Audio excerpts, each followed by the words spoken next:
পৃথিবীর বেশিরভাগ সিরিয়াল কিলারের অপরাধী হয়ে ওঠার পিছনে কোনো সামাজিক অথবা পারিবারিক কিংবা কোনো গুরুতর অ্যাক্সিডেন্টাল ট্রমাই কারণ হয়ে থাকে। এঞ্জেল মাতুরিনো রেসেন্ডিজ নামের যে সাইকো কিলারের কথা আপনাদের আজ শোনাবো, তার নৃশংসতা দেখে আপনিও শিহরিত হয়ে যাবেন। রেল রোড কিলার নামে পরিচিত এই খুনি 15টিরও বেশি হত্যা ও ধর্ষণ করেছে, কিন্তু বাই বর্ন সে এমন ডেভিল ছিল না। তবে কেন আর কি করে হয়ে উঠল সে তার রেলওয়ে সাইকো কিলার, সব বলবো। তার আগে বলি, আমি সায়নী আর আপনি দেখছেন মিস্টেরিয়াস ফ্যাক্টস। আপনি যদি এখনও চ্যানেলটাকে সাবস্ক্রাইব না করে থাকেন তবে অবশ্যই সাবস্ক্রাইব করে দেবেন আর বেল আইকনটিতে ক্লিক করে দেবেন, যাতে নতুন ভিডিওর নোটিফিকেশন সর্বপ্রথম আপনার কাছেই পৌঁছায়। ভিডিওটি ভালো লাগলে লাইক, শেয়ার এবং কমেন্ট করবেন। আজকের ঘটনাটি জানার জন্য আমাদের যেতে হবে মেক্সিকোর ইজুকার দে মাতামোরোসে, যেখানের বাসিন্দা ভার্জিনিয়া রেসেন্ডিজ ডি মাতুরিনো নামের এক তরুণী একসময় একটি ছেলের প্রেমে পড়ে এবং পরবর্তীকালে তাদের মধ্যে শারীরিক সম্পর্কও হয়, যার ফলে ভার্জিনিয়া প্রেগনেন্ট হয়ে যায়। ভার্জিনিয়া গর্ভবতী হয়েছে শোনার পরই তার সো কল্ড প্রেমিক তাকে ছেড়ে চলে যায়। আর এরপর 1960 সালের 1 আগস্ট ভার্জিনিয়া একটি পুত্র সন্তান জন্ম দেয়, যার শারীরিক আকৃতি অন্যান্য সদ্যজাত শিশুদের থেকে অনেক ছোট ছিল। এই নবজাতক শিশুটির নাম দেওয়া হয়েছিল অ্যাঞ্জেল লিওনসিও রেস রেসেন্ডিজ। শিশুটির মা ছোটবেলা থেকেই শিশুটির ওপর শারীরিক এবং মানসিক অনেক অত্যাচার করত, কারণ একে তো সে সিঙ্গেল মাদার ছিল, তার উপর তার আর্থিক অবস্থাও ছিল খুবই খারাপ। এছাড়াও তার প্রেমিকের কাছ থেকে ধোঁকা খাওয়া এই সব কিছুর কারণে ভার্জিনিয়া মানসিকভাবে বিধ্বস্ত হয়ে পড়েছিল, আর যার পরিণাম ভুগতে হতো ছোট্ট লিওনসিওকে। লিওনসিওর যখন 6 বছর বয়স, তাকে তার মা তার মামার কাছে পাঠিয়ে দেয়, আর সেখানেও তার নিজের মামা তার রেপ করে। শুধু তার মামাই নয়, স্থানীয় পেডোফাইলের দ্বারা যৌন শোষিতও হয়েছিল তারা। এরপর 11 বছর বয়সে লিওনসিও মামার বাড়ি থেকে পালিয়ে যায়, কিন্তু তার থাকার অন্য কোনো জায়গা ছিল না যার বাড়িতে গিয়ে সে থাকতে পারবে। তাই সে রাস্তায়ই তার জীবন কাটাতে থাকে, আর সেই সময় সে ডেনড্রাইট জাতীয় আঠার নেশা করতে শুরু করে। আর যখন তার 16 বছর বয়স, সে বেআইনিভাবে টেক্সাসে প্রবেশের চেষ্টা করে, কিন্তু ধরা পড়ে যায়, আর তখন তাকে নির্বাসিত করা হয়। আর এটি ছিল মার্কিন যুক্তরাষ্ট্রে বেআইনিভাবে তার প্রথমবার প্রবেশ করা। এরপর লিওনসিও ট্রেন ও মালগাড়ির ওপরে বা কামরায় লুকিয়ে বেআইনিভাবে মার্কিন যুক্তরাষ্ট্রে বহুবার প্রবেশ করতে থাকে। 1988 সালে লিওনসিও সেন্ট লুইসে কিছু সময় টেম্প এজেন্সিতেও কাজ করেছিল। এছাড়াও যৌন শোষণ, গাড়ি চুরি, আগ্নেয়াস্ত্র রাখা, এইসব অপরাধের জন্য 11 বছর আমেরিকার জেলে বন্দীও ছিল সে। 11 বছর জেলে থেকেও লিওনসিও কিছুতেই ঠিক হয়নি। যতবার তাকে ধরা হতো এবং তার নিজের দেশ মেক্সিকোতে পাঠানো হতো, সে আবারও বেআইনিভাবে আমেরিকায় ঢুকে অসামাজিক কর্মকাণ্ড করত। লিওনসিও জুলিয়েটা ডোমিঙ্গুয়েজ রেস নামের এক মহিলার সাথে বিয়েও করেছিল এবং লিরিয়া নামে তার একটি কন্যা সন্তানও হয়েছিল। এতক্ষণ যা বললাম সেটা ছিল লিওনসিওর জীবনের প্রথম অধ্যায়। এবার আসি লিওনসিওর জীবনের এক নৃশংস দ্বিতীয় অধ্যায়ের কথায়। Leoncio Wolf Ramirez Resendiz Ramirez Wolf Jose Mengele Wolf the railroad killer তার জীবনের দ্বিতীয় অধ্যায়ে 15টিরও বেশি মানুষকে হত্যা এবং ধর্ষণ করেছিল। আর বেশিরভাগ হত্যাই সে করত রেল ট্র্যাক বা তার নিয়ারেস্ট লোকেশনে। তাই FBI তাকে দ্য রেলওয়ে কিলার নাম দিয়েছিল। 1986 সালের মার্চ মাসে টেক্সাসের বেক্সার কাউন্টিতে লিওনসিওর এক হোমলেস মহিলার সাথে পরিচয় হয়, আর তারপর তাদের মধ্যে বন্ধুত্বও হয়ে যায়। লিওনসিও ওই মহিলাকে নিয়ে বাইক ট্রিপেও যায় এবং তারা দুজন গান প্র্যাকটিস করার জন্য 38 ক্যালিবারের একটা বন্দুকও কেনে। কিন্তু হঠাৎই তাদের মধ্যে কোনো একটা বিষয় নিয়ে ঝগড়া শুরু হয়ে যায়, আর সেই সময় সেই মহিলা লিওনসিওকে অশ্রাব্য কিছু কথা বলে, যেটা শুনে লিওনসিওর মাথা গরম হয়ে যায়, আর সে তার সদ্য কেনা 38 ক্যালিবারের বন্দুকটা দিয়ে 4 বার সেই মহিলাকে গুলি করে দেয়। এরপর সেই মহিলা সেখানেই স্পট ডেড হয়ে যায়। আর লিওনসিও সেই মহিলার লাশকে একটা পরিত্যক্ত ফার্ম হাউসে ফেলে পালিয়ে যায়। 1986 সালের 23শে মার্চ সেই মহিলার দেহের অবশিষ্টাংশ উদ্ধার করে পুলিশ। 1986তেই লিওনসিও তার প্রথম খুন করা সেই হোমলেস মহিলাটির প্রেমিককেও গুলি করে খুন করে দেয়। তারপর তার বডিটাকে সান আন্তোনিও এবং উভান্তের মাঝামাঝি কোনো একটা খাড়িতে ফেলে দিয়ে পালিয়ে যায়। সেই ব্যক্তির দেহ কোনো দিনও খুঁজে পাওয়া যায়নি। 2001 সালে লিওনসিও তার প্রথম করা দুটি মার্ডারের কথা স্বীকার করে নেয় এবং সে বলে যে হোমলেস মহিলাটির প্রেমিককে সে খুন করেছিল কারণ সেই ব্যক্তি নাকি ব্ল্যাক ম্যাজিক করত। এরপর 1991 সালের 19শে জুলাই লিওনসিও টেক্সাসের সান আন্তোনিওতে 22 বছরের মাইকেল হোয়াইট নামে এক ব্যক্তিকে ইট দিয়ে পিটিয়ে নৃশংসভাবে হত্যা করে তার লাশটাকে একটা পরিত্যক্ত বাড়ির উঠানে ফেলে রেখে পালিয়ে যায়, যেটা পরবর্তীকালে পুলিশ উদ্ধার করেছিল।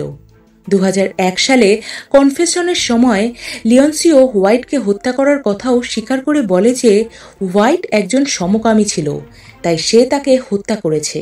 এরপরে লিওনসিও 16 বছরের ওয়েন্ডি ভন হুবেন এবং তার প্রেমিক 19 বছরের জেসি হাওয়েলকেও নৃশংসভাবে হত্যা করে। 16 বছরের ওয়েন্ডি ভন হুবেন এবং 19 বছরের জেসি হাওয়েল ইলিনয়ের একটি ছোট্ট শহরে জন্মেছিল, কিন্তু তারা দুজনেই স্বপ্ন দেখত বড় শহরে গিয়ে বিলাসবহুল জীবন কাটানোর। 1996 সালে ভন এবং জেসির পরিচয় হয় এবং পরবর্তীকালে তারা একে অপরকে ভালোবেসে ফেলে। 1997 সালের 23শে ফেব্রুয়ারি ভন তার বাড়িতে এক বন্ধুর বাড়িতে রাত কাটাবে বলে বের হয়ে যায়, কিন্তু পরের দিনও সে বাড়ি না ফেরায় তার বাবা প্রথমে ভনের দেওয়া ভনেরই এক বন্ধুর নাম্বারে ফোন করে, কিন্তু সেই নাম্বারটি ভুয়ো নাম্বার ছিল। তখন তার পরিবারের সন্দেহ হয় যে ভনের সাথে কিছু একটা খারাপ হয়েছে, তাই তারা পুলিশের কাছে গিয়ে মিসিং রিপোর্ট করে। বাড়ি থেকে বেরোনোর পর ভন আর জেসি তাদের আরেক কাপল ফ্রেন্ডের সাথে দেখা করে এবং নিজেদের আনা টাকায় কিছুদিন মজা করে। আর তারপর তাদের যখন টাকা শেষ হয়ে যায় তখন তার কাপল বন্ধুরা বাড়ি ফিরে যায়, কিন্তু ভন আর জেসি ভয়ে বাড়ি ফিরতে পারে না। প্রথমে তারা কিছুদিন রাস্তায় এদিক ওদিক ঘুরে কাটায়। তারপর একদিন কাজের খোঁজে তারা জ্যাকসনভিল স্টেশনের কাছে আসে। যখন তারা দুজনেই ট্রেনের জন্য অপেক্ষা করছিল, লিওনসিও রেলগাড়ির এয়ার ব্রেক কাপলিং দিয়ে জেসির মাথায় পিছন দিক থেকে প্রচণ্ড আঘাত করে তাকে মেরে ফেলে, আর তারপর ভনকে ধর্ষণ করে তাকেও খুন করে। পরবর্তীকালে 2001 সালে কনফেশনের সময় লিওনসিও স্বীকার করে যে সে ভন আর জেসিকে হত্যা করেছিল, কারণ তার মনে হয়েছিল যে তারা অ্যান্টি খ্রিস্টান, তাই তাদের হত্যা করেছিল। এরপর 1997 সালের 5ই জুলাই ক্যালিফোর্নিয়ার কলটনে 54 বছর বয়সী রবার্টো ক্যাস্ট্রো নামের এক ব্যক্তিকে রেল ইয়ার্ডে একটা প্লাইউডের টুকরো দিয়ে পিটিয়ে লিওনসিও খুন করেছিল। যদিও এই হত্যাকাণ্ডে তার বিরুদ্ধে কোনো পোক্ত এভিডেন্স না থাকায় এই হত্যার আরোপ অফিসিয়ালি তার উপর করা যায়নি, কিন্তু হত্যার ধরন দেখে লিওনসিওকেই প্রাইম সাসপেক্ট হিসেবে সন্দেহ করেছিল এফবিআই। 1997 সালের 29শে আগস্টের রাতে কেন্ট ইউনিভার্সিটির দুই স্টুডেন্ট 21 বছর বয়সী ক্রিস্টোফার মারি এবং তার 20 বছর বয়সী প্রেমিকা হলি ডান তাদের ইউনিভার্সিটির একটা পার্টি শেষ করে রেল রোড ট্র্যাকের পাশ দিয়ে তাদের বাড়ি ফিরছিল। সেই সময় আচমকাই অন্ধকারে লিওনসিও তাদের ওপর হামলা করে। প্রথমে সে ক্রিস্টোফারকে 52 পাউন্ডের একটা পাথর দিয়ে আঘাত করে তারই প্রেমিকার সামনে হত্যা করে, আর এরপর হলিডানকে বেল্ট দিয়ে বেঁধে তাকে রেপ করে, আর এরপর তার মুখে ছুরি দিয়ে আঘাত করে আর তাকে শ্বাসরোধ করে খুন করার চেষ্টা করে। হলিডান অজ্ঞান হয়ে যায়। লিওনসিও ভাবে যে হলিডান হয়তো মরে গেছে, তাই লিওনসিও হলিডানকে সেখানেই ফেলে রেখে পালিয়ে যায়। কিন্তু ভাগ্যবশত হলিডান অজ্ঞান হলেও মরে যায়নি। পরে যখন তার জ্ঞান ফেরে সে খালি পায়েই রেল ট্র্যাকের পাথরের ওপর দিয়ে হেঁটে কষ্ট করে ইউনিভার্সিটি পর্যন্ত পৌঁছায়, আর এরপর 5 দিন সে হসপিটালে ভর্তি ছিল। যখন সে সুস্থ হয় পুলিশকে লিওনসিওর স্কেচ আঁকতে সাহায্য করেছিল সে। এছাড়াও পুলিশ ক্রাইম স্পট থেকে পাওয়া ফিঙ্গারপ্রিন্ট তাদের ডেটাবেসের সাথে ম্যাচ করানোরও চেষ্টা করেছিল, যেখানে তারা লিওনসিওকে সাসপেক্ট হিসাবে আইডেন্টিফাইডও করতে পেরেছিল। এরপরও লিওনসিও থেমে থাকেনি। সে 1998 সালের 10 ডিসেম্বরে জর্জিয়ার কার্লে সিএসএক্স ট্রান্সপোর্টেশন রেলপথ ট্র্যাকের কাছে অবস্থিত 81 বছরের ফ্যানি হুইটনি বায়ার্স নামে এক বৃদ্ধার বাড়িতে চোরের মতো ঢুকে টায়ারের রিম দিয়ে তাকে হত্যা করে। এই কেসে প্রথমে একজন লেক্সিংটন দম্পতির বিরুদ্ধে বায়ার্স হত্যার অভিযোগ আনা হলেও পরবর্তীকালে এফবিআইয়ের কাছে লিওনসিও কনফেস করে যে সেই বায়ার্স নামে ওই বৃদ্ধাকে হত্যা করেছিল। এরপর লিওনসিও 1998 সালের 17 ডিসেম্বরে টেক্সাসের ইউনিয়ন প্যাসিফিক রেল স্টেশনের কাছে 39 বছর বয়সী ক্লাউডিয়া বেন্টন নামে বেইলর কলেজ অফ মেডিসিনের এক পেডিয়াট্রিক নিউরোলজিস্ট ডাক্তারের বাড়িতে ঢুকে তাকে রেপ করে ছুরি দিয়ে হত্যা করে। আর এরপর সেই মহিলার গ্যারেজে থাকা জিপ নিয়ে সে পালিয়ে যায়। পুলিশ পরবর্তীতে সান আন্তোনিওতে জিপটি খুঁজে পায়। জিপের স্টিয়ারিংয়ে লিওনসিওর ফিঙ্গারপ্রিন্টও পাওয়া যায়, যেটার ভিত্তিতে পুলিশ তার বিরুদ্ধে ওয়ারেন্ট জারি করে। এরপর 1999 সালের 2 মেতে লিওনসিও 46 বছরের নরম্যান জে সিরনিক এবং তার 47 বছরের স্ত্রী ক্যারেন সিরনিককে টেক্সাসের ওয়েমারের ইউনাইটেড চার্চ অব ক্রাইস্টের পার্সোনেজে একটি স্লেজ হ্যামার দিয়ে হত্যা করে। তারপর তাদের লাল মাজাদা গাড়িটি নিয়ে সেখান থেকে পালিয়ে যায়, যেটি সিরনিক দম্পতি হত্যার 3 সপ্তাহ পরে আন্তোনিওতে খুঁজে পেয়েছিল পুলিশ।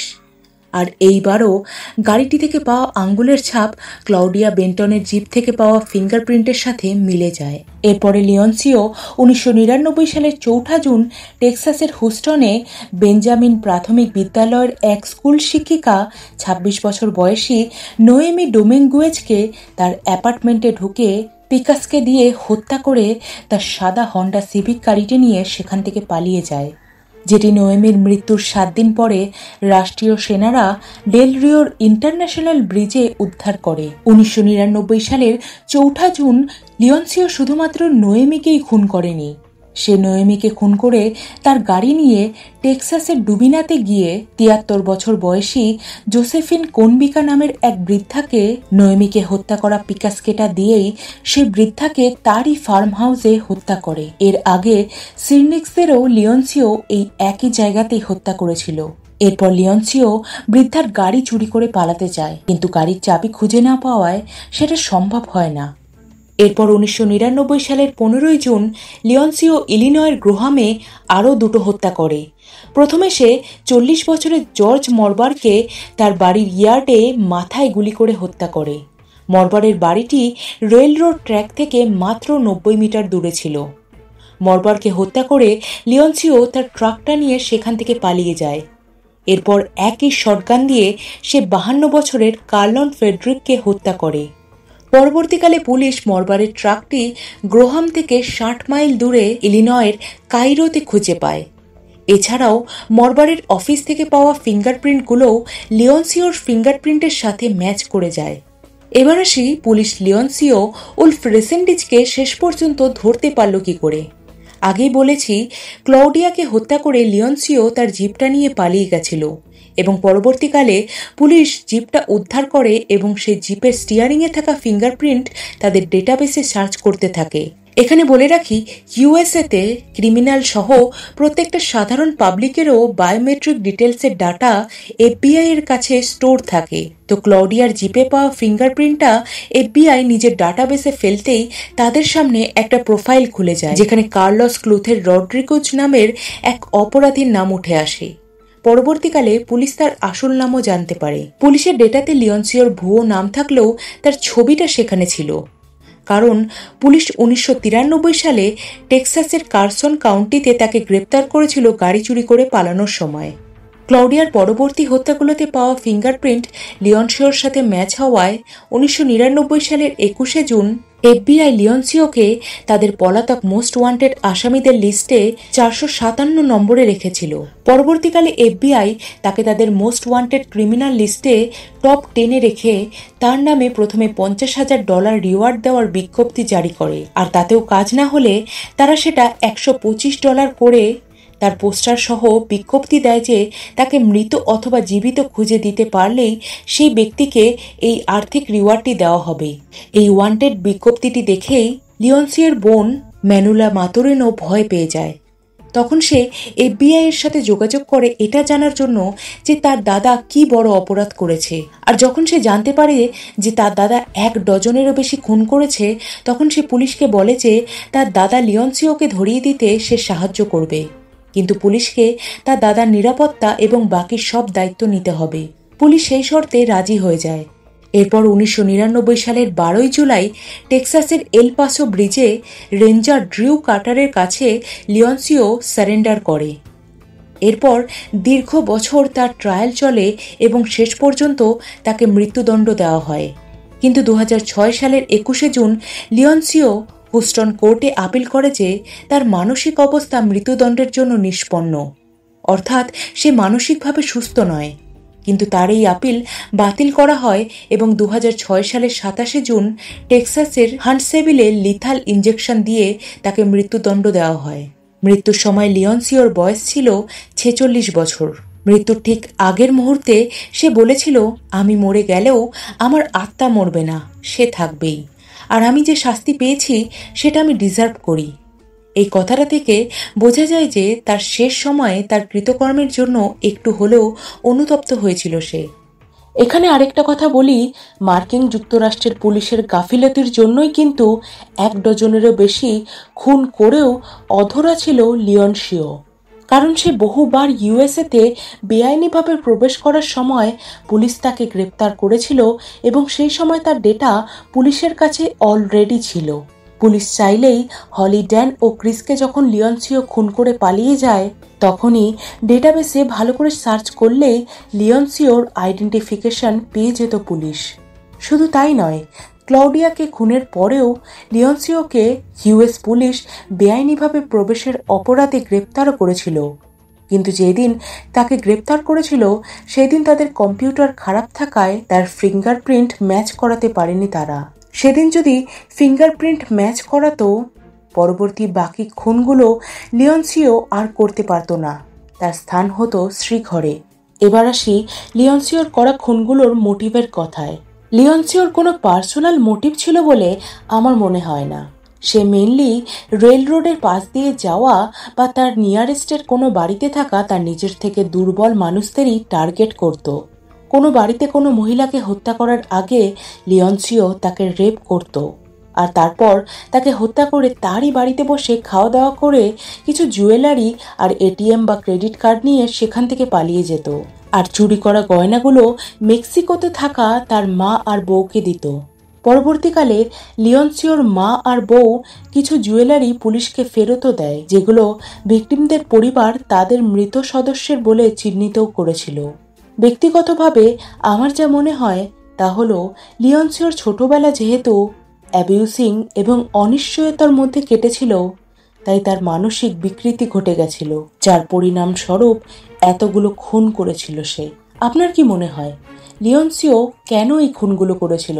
জানান আপনার মতামত কমেন্ট করে। আজকের ভিডিওটি এখানেই শেষ হলো। ভিডিওটি দেখার জন্য অনেক ধন্যবাদ। দেখা হচ্ছে পরবর্তী আরও একটি নতুন ভিডিওতে। ততক্ষণ ভালো থাকবেন।